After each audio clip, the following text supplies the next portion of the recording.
মানুষের মাংস খেতে চায় শকুনের বাচ্চা, বায়না ধরেছে খুব। তাই বাবা শকুনকে বলল মানুষের মাংসই চাই। বাবা উড়ে যেয়ে এক টুকরো মাংস আনলো, কিন্তু খেতে চেয়ে দেখলো না না, এটা তো মানুষের মাংস না, শূকরের মাংস। তাই বাবাকে বলল মানুষের মাংস চাই। বাবা আবার উড়ে গেল, কিন্তু এবার বাবা আরো এক টুকরো মাংস এনে দিল। শকুনের বাচ্চা খেতে চেয়ে বুঝতে পারলো এটা আসলে মরা গরুর মাংস।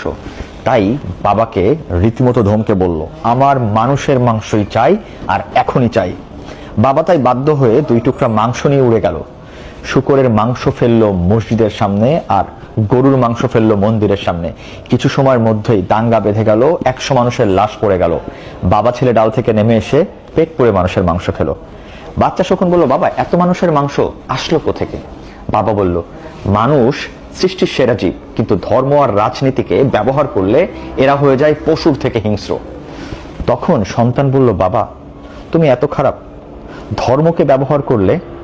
বাবা বলল তুমি এখনই মাংস খেতে চেয়েছো, ধর্মের আবেগটা খুব তীব্র, তাই ধর্মকে ব্যবহার করেছি। রাজনীতিও একই জিনিস, তবে সেটা ব্যবহার করলে এটা আরো লং লাস্টিং হতো।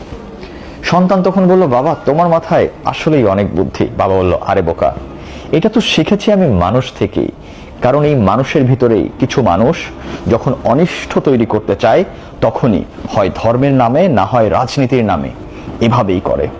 আমি তো শুধুমাত্র অ্যাপ্লাই করলাম।